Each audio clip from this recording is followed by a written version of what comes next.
မင်္ဂလာပါတင်တဲ့တယောက်ဖြစ်တဲ့အများကြီးဝမ်းသာပါတယ်ကျွန်တော်ဒီဗီဒီယိုလေးမှာဒီသင်ခန်းစာလေးတွေဘယ်လိုလေ့လာရမလဲ download လုပ်ရမလဲဆိုတာလေးကိုပြပြပေးသွားပါမယ်အရင်ဆုံးကိုယ်ဆက်မှာ internet လေး wifi လေးချိန်ထားပါနော် internet ချိန်ပါဖုန်းနဲ့ချိန်မယ်ဆိုလေချိန်တောင်း wifi ရှိရဆိုလေအဆင်ပြေတစ်ခုခုချိန်ထားပေးပါပြီးတော့ရင်ကျွန်တော်ကွန်ပျူတာမှာbrowser လေးတစ်ခုခုကနေ internet ဝင်လိုက်ပါမယ်နော် Facebook ဝင်လိုက်ပါမယ်အခုကျွန်တော်တော့ Microsoft App ဆိုတဲ့browser လေးကိုသုံးပါမယ် Microsoft App ဆိုတာလေးနေပါနော်ပြီးတော့ရင် Facebook ဝင်ဖို့အတွက်ဆိုရင်အခုကျွန်တော်တို့ဒီမှာဆိုရင်တော့မြန်မာနိုင်ငံမှာဆိုရင်တော့ VPN လေးခံပြီးတော့သုံးပေးရတယ်တကယ်လို့ကိုယ်မှာသုံးနေကြ VPN ရှိရဆိုလဲ VPN လေးကိုဖွင့်ပါပြီးတော့ရင် Facebook ဝင်ပါနော်တကယ်လို့ VPN ချိန်တာမတည်သေးတဲ့သူတွေအတွက်ကျွန်တော်နမူနာလေးပြပြပေးသွားပါမယ်ဒီဗီဒီယိုသူကတော့နည်းနည်းလေးကြော်ပြီးတော့ကြည့်ပေးပါနော်အခုကျွန်တော် Zammate VPN extension လေးသုံးလိုက်ပါမယ်ဒီ browser ကနေ ZENMAT extension ဆိုတာလေးရိုက်ထည့်ပေးလိုက်ပါပြီးတော့ရင်ကျွန်တော် Chrome အတွက်မဟုတ်ဘူး Chrome အတွက်မဟုတ်ဘူး for Microsoft App ဆိုတာလေးပါရေးလိုက်ပါမယ်เนาะ Zammate extension for Microsoft App တကယ်လို့ကိုက Chrome browser လေးသုံးနေဆိုရင် for Chrome ဆိုတာလေးရေးပေးပါ Firefox သုံးနေဆိုရင် Firefox ပါအခုကျွန်တော် Microsoft App သုံးပါတယ်အဲ့တော့ Microsoft App browser လေးဆိုတာလေးရိုက်ထည့်လိုက်ပါပြီးတော့အပေါ်ဆုံး link လေးတစ်ခုနှိပ်လိုက်ပါเนาะဒါ VPN ချိန်ဖို့အတွက်ပါเนาะပြီးတော့ရင်ကျွန်တော်ဒီမှာ gap ဆိုတာလေးကိုနှိပ်ပေးပါပြီးတော့ရင် add extension တကယ်လို့ဒီဘက်မှာပေါ်ဦးဆိုအပေါ်မှာ allow ဆိုတာလေးဖြစ်ရှိလိမ့်မယ်เนาะ allow ခွင့်ပြုပါမယ်ဆိုတာလေးနှိပ်ပေးပါပြီးတော့ရင် add extension အခုဒီအဆင့်လေးကကျွန်တော် VPN ချိန်တဲ့အဆင့်လေးပါเนาะတကယ်လို့ကိုယ်ဆက်မှာ VPN ရှိပြီးသားပုံမှန် Facebook ဝင်လို့အဆင်ပြေတယ်ဆိုရင်ဒီအဆင့်လေးကြည့်စရာမလိုပါဘူးကြော်လိုက်လို့ရပါတယ်ဒါလေးပြီးတော့ရင်ကျွန်တော်ဒီအဆင့်ဒီ web ဒီ browser ဒီ page လေးပေါ်လာလိမ့်မယ် down လေးမှာလည်း Zammate ဆိုတာလေးပေါ်လာပါလိမ့်မယ်เนาะအဲ့ချိန်ကျကျွန်တော်တို့ပိတ်ပြီးတော့တစ်ခေါက်ပြန်ဖွင့်ကြည့်မယ် ETT Microsoft App เนาะပြီးတော့ရင်ဒီဘက်ထောင်လေးကနေတစ်ချက်နေပြီးတော့ရင်ကျွန်တော်ဒီမှာ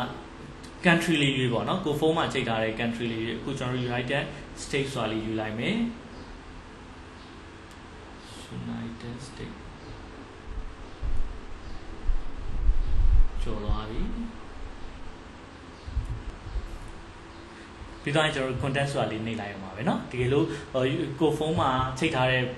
country က United States မဟုတ်ဘဲနဲ့တခြား country ဖြစ်တယ်ဆိုလည်းယူလို့ရတယ်เนาะတနည်းများတော့ဟို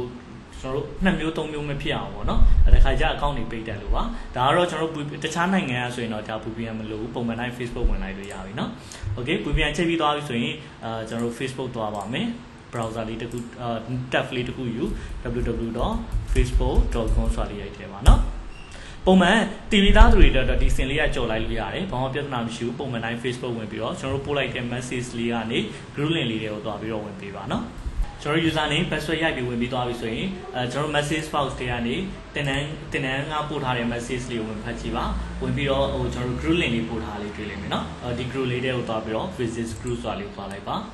ဒါဆိုရင်ကျွန်တော် group တွေကိုရောက်လာပါလိမ့်မယ်ဒီ group တွေကိုသွားပြီးတော့ announcement ဆိုတဲ့နေရာနေသွားပြီးတော့ကြည့်ပေးပါเนาะတကယ်လို့ကိုရဲ့ browser မြန်မာလိုဖြစ်နေဒီနောက်မှာကြီးညာချက်တွေပါပြောင်းနေလိမ့်မယ်ပေါ့เนาะannouncement ဆိုတဲ့သွားပါဒီထဲကနေသွားကြည့်ရင် day တွေကအစင်လိုက်မဟုတ်ဘဲနဲ့အမျိုးမျိုးဖြစ်နေလိမ့်မယ်ဒါတွေသွားကြည့်စရာမလိုဘူးကျွန်တော်ဘာလို့သွားကြည့်ရမလဲဆိုရင် announcement ဆိုတဲ့ထဲကိုသွားပေးပါဒီနယ်လေးเนาะ announcement လေးကိုနှိပ်လိုက်မယ်ပြီးတော့ဒီမှာသင်ခန်းစာလမ်းညွှန်ဆိုတာလေးရှိတယ်သင်ခန်းစာလမ်းညွှန်မှာဒီမှာသင်ခန်းစာလေးစုပေးထားပါတယ်เนาะကျွန်တော်ဒီသင်ခန်းစာလမ်းညွှန်ကနေ day 1ကနေစပြီးတော့လေ့လာရုံပါပဲဒီလိုလေကိုယ်ဆက်ထဲမှာ InDesign Software မရှိသေးဘူးဆိုရင်ဒါလေးနှိပ်ပြီးတော့ကြည့်လို့ရတယ်ဒီမှာ software လေးထည့်ပေးထားတယ် install လုပ်တဲ့နည်းလမ်းလေးကြည့်ပြီးတော့ install လုပ်လို့ရတယ်တကယ်လို့လေကျွန်တော်တို့ကဒီခုလို Facebook ဝင်ပြီးတော့ Facebook ကနေ VPN ခံပြီး down တာနှင်းနေလို့ရှိရင်လည်းတကယ်လို့ဟို Google Gmail ကနေ down ချင်တယ်ဆိုရင်ကျွန်တော်ဒီဟာလေးနှိပ်ပြီးတော့ကျွန်တော် page လေးကိုလာပြီးတော့ email လေးစာလေးပို့လို့ရတယ်အဲ email လေးစာလေးကနေကျွန်တော်တို့ classroom လေးတွေကိုထည့်ပေးမယ်နော် classroom ထဲမှာ Google classroom မှာလည်းကျွန်တော်တို့သင်ခန်းစာ link လေးတွေအားလုံးတင်ပေးထားတယ်အဲ့ဒီကနေလည်းတွားပြီးတော့ down လို့ရပါတယ်နော်ဒီလိုခု Facebook လည်းအဆင်ပြေတယ် Facebook ကနေလည်းခုဒီတိုင်းကြည့်ရတာအဆင်ပြေတယ်ဆိုရင်တစ်ခါလေးတန်းပြီးတော့ day 1ကြည့်လို့ရပြီเนาะ day 1ဆိုတာလေးကိုနှိပ်ပါ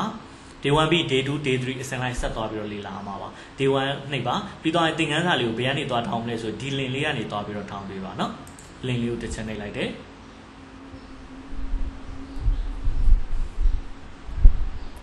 ဒီနေရာရောက်လာပြီဆိုရင်ကျွန်တော်ဒါ note PDF လေးပါဒါလေးကကျတော့သင်ခန်းစာ video လေးပါเนาะday 2မှာလည်းဒီလိုပုံစံမျိုးလေးလာလိမ့်မယ် download လုပ်တာသူ့ပေါ် video ဆိုလဲ video ပေါ် right click နဲ့ download ဆိုတာလေးတွားနှိပ်ပြီးတော့ down ရုံပဲပြီးတော့ရင် note PDF ဆိုလဲ right click နဲ့ download ဆိုတာလေးနှိပ်ပြီးတော့ down ရုံပဲ download လုပ်လိုက်ပြီဆိုရင်ခဏလေးစောင့်လိုက်သူ scanning ပိုင်းလုပ်လိမ့်မယ်ပြီးတော့ရင်download ဆိုတဲ့ note လေးလာပြပါလိမ့်မယ်เนาะအခုဒီ browser လေးကတော့အပေါ်မှာပြပေးတယ်တချို့ browser လေးတွေကဒီအောက်မှာပြပေးပါလိမ့်မယ်เนาะပြီးတော့ရင်ဒီမှာ open file ကနေတွားပြီးတော့ကျွန်တော်တို့ open file နှိပ်ပြီးတန်းကြည့်လို့ရတယ်ဒါမှမဟုတ်ဆိုရင်ကျွန်တော်တို့ download folder ထဲမှာတွားပြီးတော့ကြည့်လို့ရတယ်လေ this PC တွေကိုတွား this PC တွေကိုတွားပြီးတော့ရင်ဒီမှာ download ဆိုတဲ့ folder ထဲမှာခုန download ထားတဲ့ file လေးတွားရှာပြီးဖွင့်ကြည့်လို့ရတယ်ခုန video တော့မ down ပြထားအောင်เนาะ video ဆိုရင်လည်းဒီမှာတွားပြီးတော့ဖွင့်ကြည့်လို့ရတယ်ပြီးတော့ရင် D1 PDF file လေးနဲ့ video လေးနဲ့ကြည့်ပြီးတော့လေ့လာလို့ရပါပြီပြီးတော့ရင်သင်ခန်းစာလေ့ကျင့်ခန်းလေးတွေကိုကျွန်တော်တို့ဘယ်မှာပြန်တင်မလဲဆိုရင်ခုနကတော့ day 1 အောက်မှာday 1 အောက်မှာတခါလေးလာပြီးတော့တင်လို့ရပါတယ်ဒါ day 1 မှာဒါတခြားသူတွေတင်ထားတာပေါ့เนาะအဲ့တော့ day 1ပြီးသွားပြီဆိုရင်announcement တွေကိုပြန်သွားပြီးတော့ရင်ပြီးတော့ရင် day 2လေးလာပါ day 2ပြီးရင်3 4ပုံမှန်တိုင်းဆက်ပြီးတော့လေ့လာသွားလို့ရတယ်တကယ်လို့အခက်အခဲလေးရှိရင်ကျွန်တော်ဒီ comment မှာမမေးပါအောင်เนาะဒီ comment ကကျွန်တော်တို့သင်ခန်းစာကြီးတင်ဖို့တော့ပါပဲစာမေးဖို့အတွက်ဆိုရင် messenger ထဲမှာကျွန်တော်တို့ဒီ InDesign class စာမေးရန်ဆိုတာလေးစာမေးရန်ဆိုတဲ့ messenger group လေးရှိတယ်ဒီ group လေးကနေစာလာပြီးတော့မေးလို့ရပါတယ်เนาะဒီထဲအကြောင်းသားတွေအကုန်လုံးဒီ group ထဲမှာရှိနေပါလိမ့်မယ်InDesign class နဲ့ပတ်သက်ပြီးတော့ပဲမေးလို့ရပါလိမ့်မယ်เนาะတကယ်လို့ဒီ group ထဲမရောက်သေးဘူးဆိုရင်ကျွန်တော်တို့ page messenger လေးမှာလာပြီးတော့ပြောပေးပါโอเคဒါဆိုရင်သင်ခန်းစာလေးစလေးလာလို့ရပါပြီเนาะအားလုံးအဆင်ပြေပါလိမ့်ခင်ဗျာ